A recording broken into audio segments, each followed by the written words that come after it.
Hi, welcome to the Women in Leadership Body, Soul, Mind, and Business podcast weekly reading. I'm Charlie.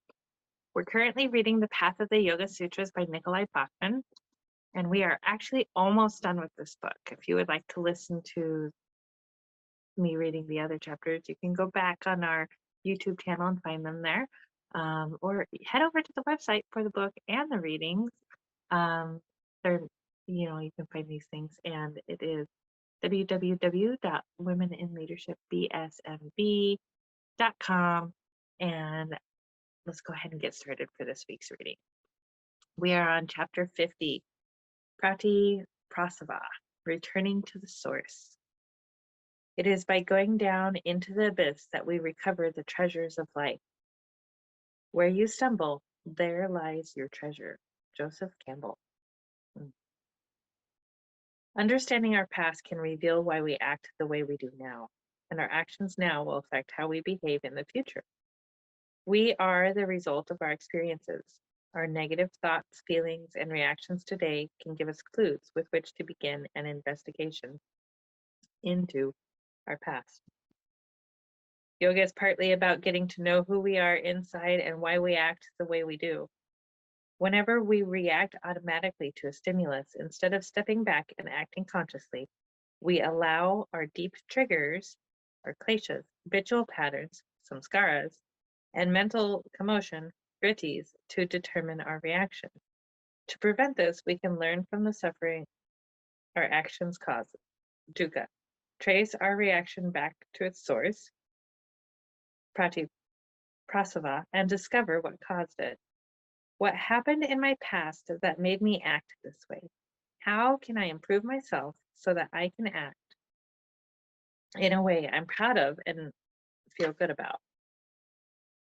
Just as the only way to truly eliminate disease is to remove its cause, so the only way to get rid of negative and harmful reactions is to destroy their seeds within us.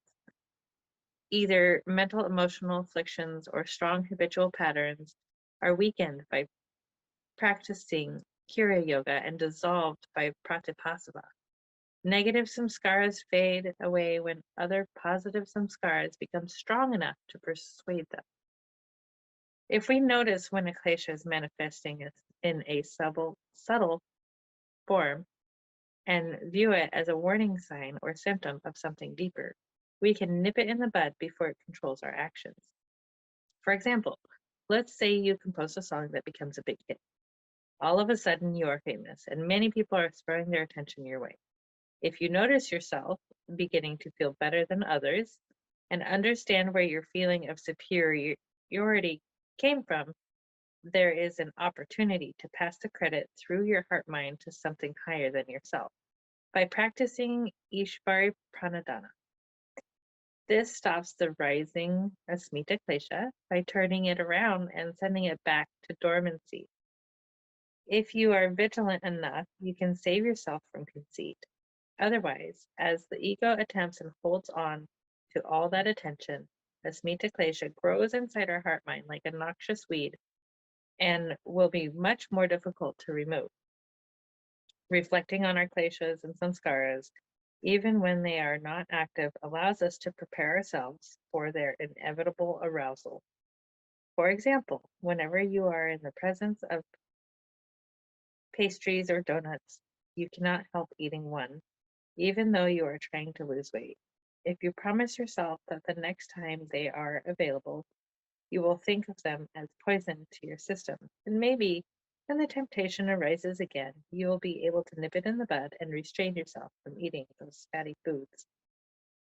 Pratipasava is a powerful exercise and is necessary to end the kleshas and any remaining negative or positive samskaras.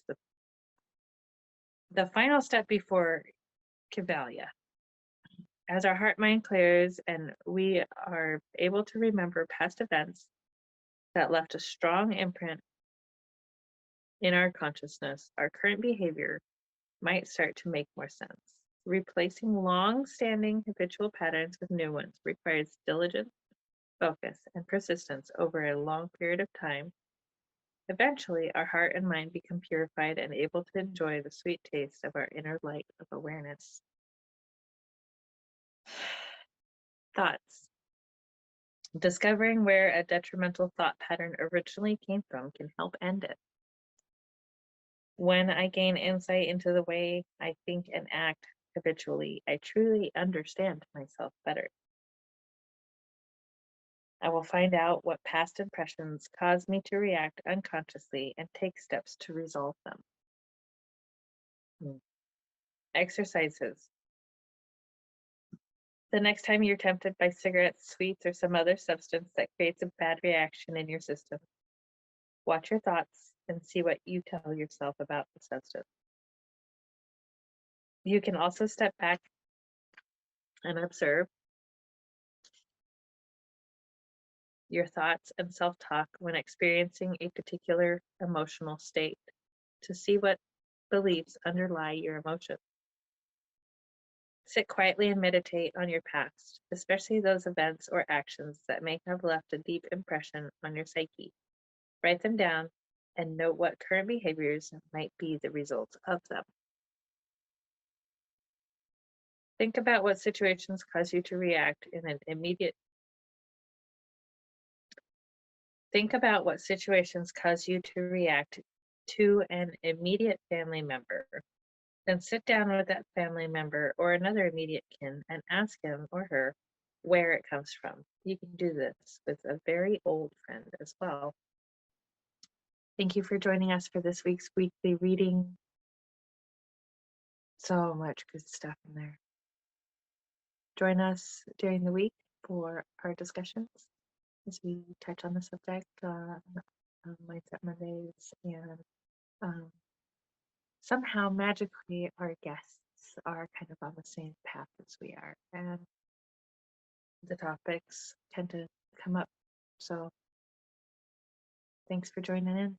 Thanks for tuning in, and we will see you next time. Namaste.